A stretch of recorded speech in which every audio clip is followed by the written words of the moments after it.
জন বিধায়কৰ কান্ধত দায়িত্ব অধিক বাঢ়িলে যেহেতু আমি ভোটৰ শ্বেয়াৰটো বৃদ্ধি হয় তেতিয়া জনসাধাৰণৰ আশা আকাংক্ষাবিলাকো বাঢ়ে সেইকাৰণে আমি অসমবাসী অসমৰ মুখ্যমন্ত্ৰী ডাঙৰীয়াই যেনেধৰণে সুস্থভাৱে নেতৃত্ব দিলে সেই নেতৃত্বত আস্থা প্ৰকাশ কৰি তেখেতে দ্বিতীয়বাৰৰ বাবে মুখ্যমন্ত্ৰী হ'ব আৰু ভাৰতীয় জনতা পাৰ্টীয়ে হেট্ৰিক কৰিছে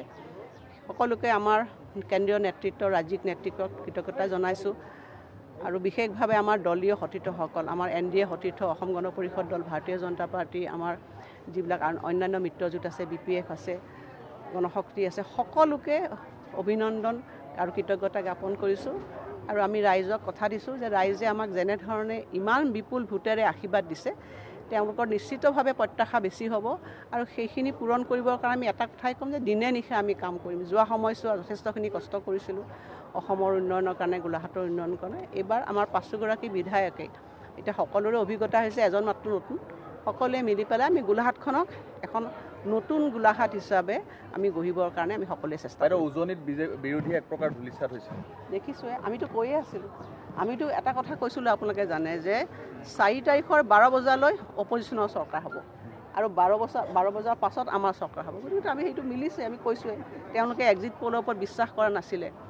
এক্সিট পলটো একজেক্ট পোল নহয় বুলি কৈছিলে কিন্তু তেওঁলোকে জনসাধাৰণৰ পালছটো বুজি পোৱা নাছিলে সেইটোৱে সকলোকে ডাঙৰ কথা আমি যিহেতু NDA বা আমাৰ যিসকল আমাৰ সহযোগী দল আছে আমি সদায় ৰাইজৰ লগতে আছোঁ সেইকাৰণে তৃণমূল পৰ্যায়ৰ মানুহৰ মনত তেওঁলোকৰ কি কথা ক্ৰিয়া কৰিছে সেইখিনি কথা আমি বুজি পাইছিলোঁ আৰু মই যোৱাবাৰ আপোনালোকক কৈছোঁ যে এইবাৰ NDAৰ চিট 21তকৈ বাঢ়িব আৰু আমাৰ ভোট শ্বেয়াৰটো বাঢ়িব সেইকাৰণে এইবাৰ দুইটা হৈছে আমাৰ চিটো বৃদ্ধি হৈছে লগতে ভোট শ্বেয়াৰো বৃদ্ধি হৈছে সেইকাৰণে আমি দেখিছোঁ জনসাধাৰণ জনতা জনাৰ্দন গণতন্ত্ৰত ৰাইজেই ৰজা আৰু আমি সেইকাৰণে বিনম্ৰভাৱে এইখিনি কথাকে মই আপোনালোকক ক'ম চতুৰ্থবাৰৰ বাবে ইতিমধ্যে আপুনি এবাৰ বিধায়ক হিচাপে নিৰ্বাচিত হ'ল গতিকে আপোনাৰ কঠোৰ দায়িত্ব আছে চাওক এগৰাকী মহিলা হিচাপে মই সেইটোৱে কৈছোঁ যে 6টা পঞ্চমটা কাৰ্যকাল সম্পূৰ্ণ কৰিলোঁ আৰু ষষ্ঠবাৰৰ বাবে অসমৰ ৰাইজৰ আশীৰ্বাদ বুলিয়ে ভাবিছোঁ আৰু আমাৰ বিশেষভাৱে মোৰ নিজা সমষ্টিৰ যিসকল লোকে মোক যোৱা সময়ছোৱা ভাবিব নোৱাৰে এইবাৰ ইলেকশ্যনাৰিংটো